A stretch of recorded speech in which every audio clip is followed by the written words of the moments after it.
Hi, this video is going to be about sex magic. So let me start this video off with just a warning.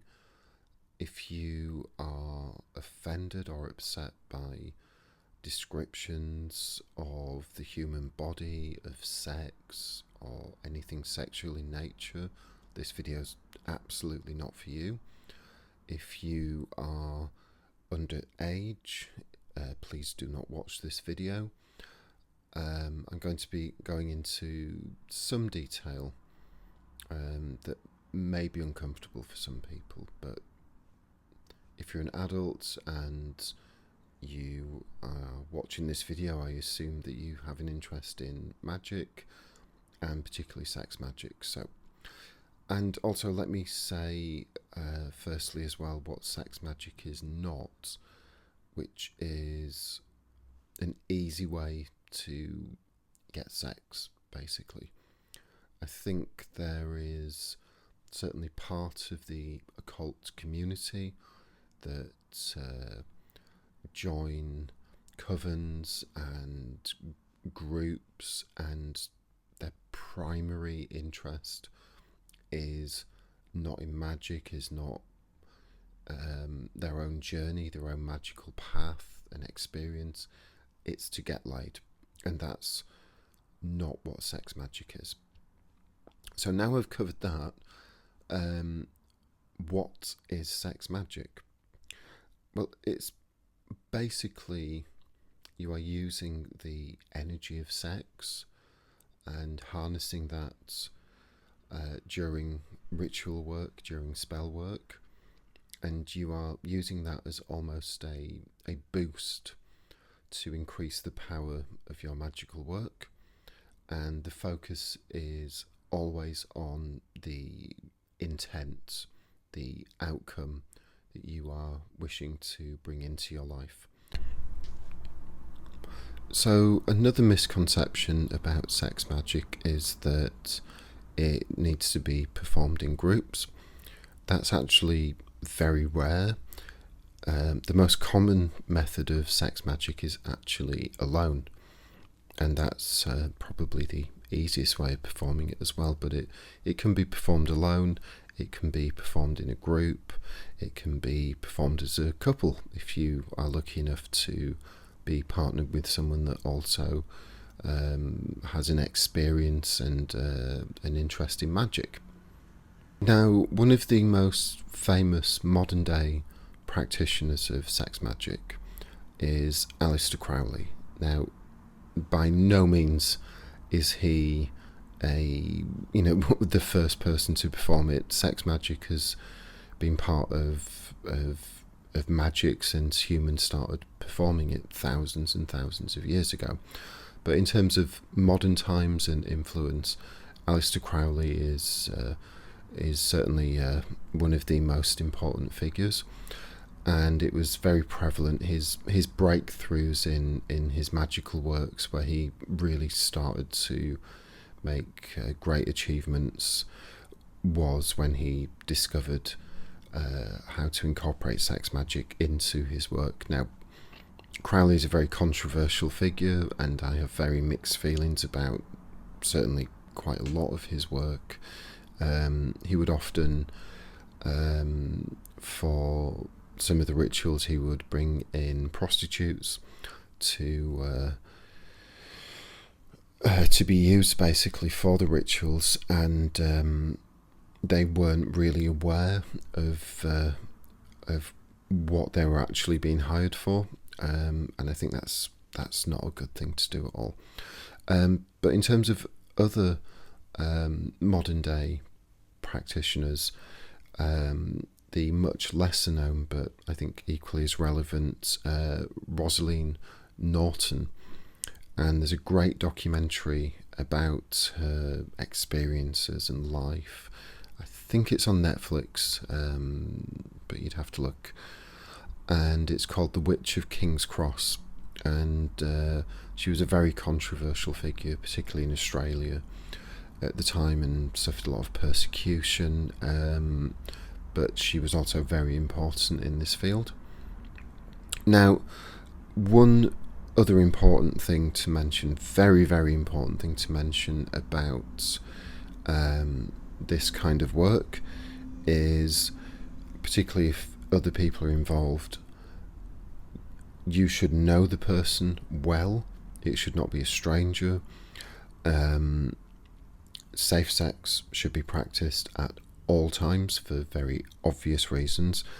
Everybody should be fully aware of exactly what they are doing, why they are doing it. It should be completely consensual, and that even goes down to the intent of the ritual itself. Everybody has to be aware of what they're doing, particularly if there's deity work. It's very dangerous if somebody is, not aware that there's a ritual with Lilith or Baphomet or even Pan, because they might not be comfortable with that. They might not want to partake in that, and that would, be against their will. And consent as well. And the only other thing to mention that is absolutely one of the key ground rules is everybody should know their place, their position, what's going on, particularly in group work. Are they observing? Are they taking part? Sometimes costumes are involved. Everybody, all of this stuff should be planned and discussed and organised beforehand. Everybody needs to know exactly what they are doing and why. So let me just go into what sex magic actually is in just a bit more detail. So it really is bringing in the energy of sex, particularly the point of climax, into any magic work. It's used as a booster to really increase the energy, and it's very, very effective. It's one of, if not the strongest forms of magic, and brings the strongest results. But it isn't limited to any type of magic work or any kind of particularly type of magical beliefs. You could be Wiccan, you could be pagan, you could be doing Enochian magic, you could be performing demonolatry. It's really down to your choice and the other people, and what you are comfortable with and what works for you. And it can be for any kind of outcome as well. Just remember, it's about a boost of energy. It increases the energy of the magical work that's been performed. So it could be a ritual for health, it could be a ritual to bring more money, it could be to connect with a certain deity or an offering to a certain deity. It could just be shadow work and general spirituality. It's not limited to any kind of specific work. So one of the key aspects of this type of work being done correctly and effectively is to be really present in the moment. What you want to do with yourself, and if there are other people there, they hopefully will be able to do the same thing, is to build this energy all throughout your body. But you want to also keep the intent and focus, but really, feeling that energy and being really present and in the moment. Now, a really simple way of doing this, simple but effective, is to focus on the breath. So what I would suggest is, when you breathe in, as you breathe in, you want to squeeze the pelvic floor muscle, that muscle that you squeeze when you want to stop weeing. Squeeze that muscle, and as you breathe out through the mouth, you unsqueeze, you untense that muscle, but you want to push your tongue onto the top, onto the roof of your mouth, and just keep doing that cycle. And what you want to do is, the energy There's no really easy way of saying this, but the energy that you feel building usually starts in the groin area. Not always, but usually. And what you want to do is you want to feel it right up into the top of your head, down into your fingers, down into your toes. So try and disperse that energy throughout your entire body. Some people, when they do this, they almost feel like they're glowing. They're so, like, the energy is so charged with them. So that's what you want to do for the main part of the ritual, to really bring that energy into your work. And let me just get to why Lilith is in the title of this video. So Lilith is not just very popular at the moment, popular but still not really fully understood. But she does have a very strong sexual energy as just part of her natural energy, part of working with Lilith. That seems to always come up at some point, sometimes comes up quite a lot. Now, if you're not comfortable working with Lilith, or you want to, you don't have to actually stick with just Lilith for this kind of work. If you are performing demonolatry, you could just as easily work with Asmodeus or Unseer.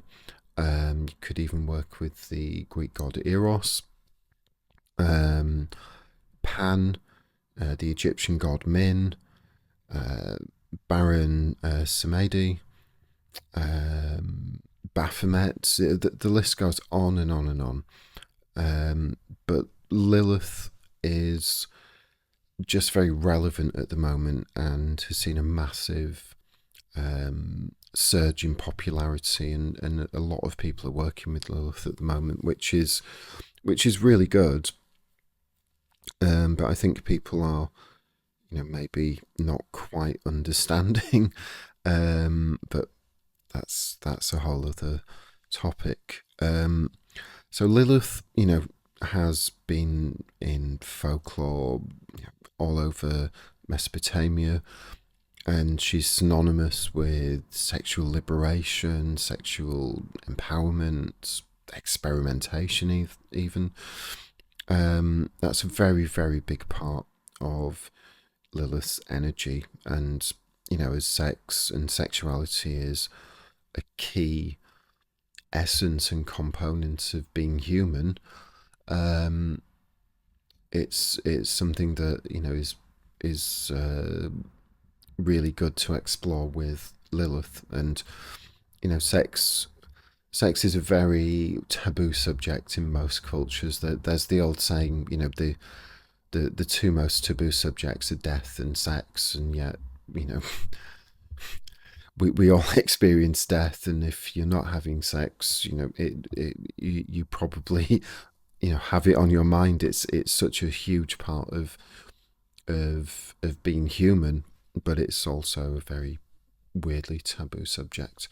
But anyway, back to Lilith. So if you were going to work with Lilith for this kind of ritual, whether it's alone, with a partner, in a group, I would suggest, alongside doing the breathing exercise, but to, really connect with Lilith's energy, and also, focus on the outcome. Just, a simple way of doing that would be to draw out the sigil and charge it with the intent, and charge it with the energy of the ritual as well. And you can simply do that by, you could chant the N or sing it. You could just call out her name. You could just literally meditate and push the energy out into the sigil, whichever way works best for you. But that would be, the first part of the ritual. That's, sort of step one. Rituals always come in three different parts, in my experience.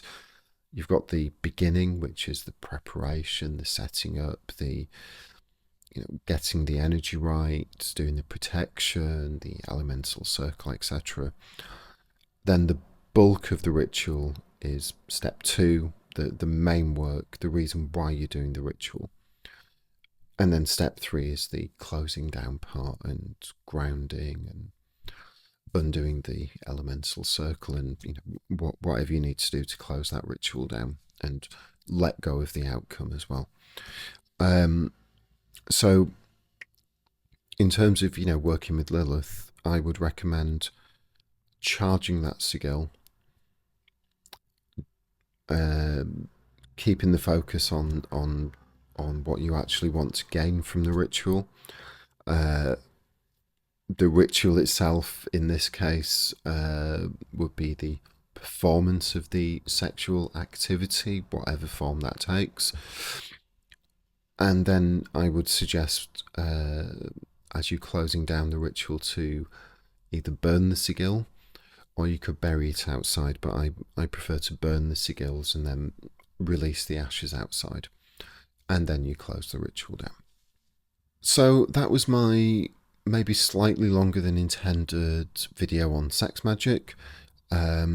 I will cover some of the specifics in more individual detail. I just wanted to give a sort of overview of what the actual practice is. I think there's a lot of misconception, and films like Eyes Wide Shut don't particularly help what Sex Magick is.